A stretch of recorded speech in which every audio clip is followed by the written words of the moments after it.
Harap sa Kamara si DILG Secretary Mar Rojas para sa pagdinig ng panukalang budget ng ahensya. Hindi na iwasang pag-usapan ang kontrobersyal na Grassroots Participatory Budgeting Program.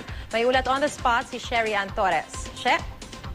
Yes, Marie, sa proposed 104.571 billion peso 2015 budget presentation ng Department of Interior and Local Governments, iprinisinta ni DILG Secretary sa House Committee on Appropriations ang 6 na folder na nagdedetalye raw sa mga kinahantungang proyekto ng Grassroots Participatory Budgeting o GPB program na sinisilip ngayon ng Makabayan Block. Para sa taong 2014, nasa 1,200 local government units daw ang nakinabang sa GPB program ng pamahalaan. Mula raw ito sa original na 600 municipalities lang, sabi ni Rojas. 50 million pesos na halaga ng proyekto raw ang binibigay ng DILG kapag syudad na nangangailangan, kung bayan naman 15 million pesos ang pondo. Local government units daw mismo na tumatanggap ng pondo ang nagdedesisyon kung anong proyekto ang kailangan ng kanilang mga komunidad. Pero ang pagdedesisyon ng proyekto, sabi ni Rojas, kasama raw naman dito ang mga nakabasing peoples at non-government organization. Ang mga proyekto sa ilalim ng GPB, sabi pa ni Rojas, nakadepende sa pangangailangan. Meron daw proyektong pumapasok sa DPWH, DSWD, DA, DAR at minsan kung ito ay para sa water supply sa DILG. Sa ngayon daw, sabi ni Rojas, nasa 1,600 LGU na nakakatanggap ng GPB program o funding na sa kabuuan ay may pondong 20 billion pesos. Pero dahil marami ng bayan at munisipalidad ang nakakuha ng pondo o kaya ay naalalayan na ng GPB, ang pondo ng syudad na 50 million pesos ibinaba na raw ngayon sa 30 billion pesos, habang 15 million pesos naman ang sa mga munisipyo.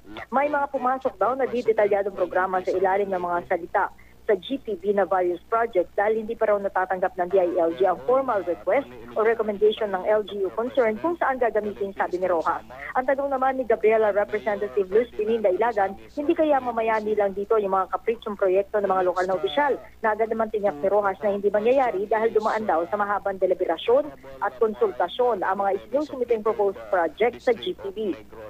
Samantala, Maris, ang kapartido sa Liberal Party ni Rojas na si Eastern Samar Representative Ben Evardone na siyang Vice Chairman ng House Committee on Appropriations, agad siningitan ng pagtatanong kung lahat ba ng LGU ay nakakatanggap ng GPB project at kung wala bang halong politika ang pamimigay ng naturang pondong ito. Ang agad na sagot ni Rojas, wala raw politika sa proyektong ito dahil kahit hindi nila kapartido ay nabibiyayaan din naman ng GPB. Si Evardone, ang presiding chairman ngayon ng DILG at nag-moderate sa pagdinig, ay isa-isa ring in-acknowledge ang mga bisitang relocated families ni Rojas sa naturang pagdinig. Samantala, Maris, bago nagkaroon ng lunch break itong House Committee on Appropriations ay sandali nagkainitan sa talakayan itong sila Rojas at si ACT Party List Representative Antonio Tino dahil itong si Tino ay patuloy din na binusisi at pinestyon itong 20 billion na GPB budget matatanggap nga para sa taong 2015. Tinawag ito ni Tino na isang presidential fork na maiyahan din tulad daw sa Disbursement Acceleration Program na tinatawag ngayon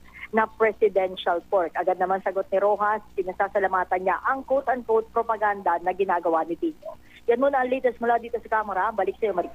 Maraming salamat, Sherry Ann Torres.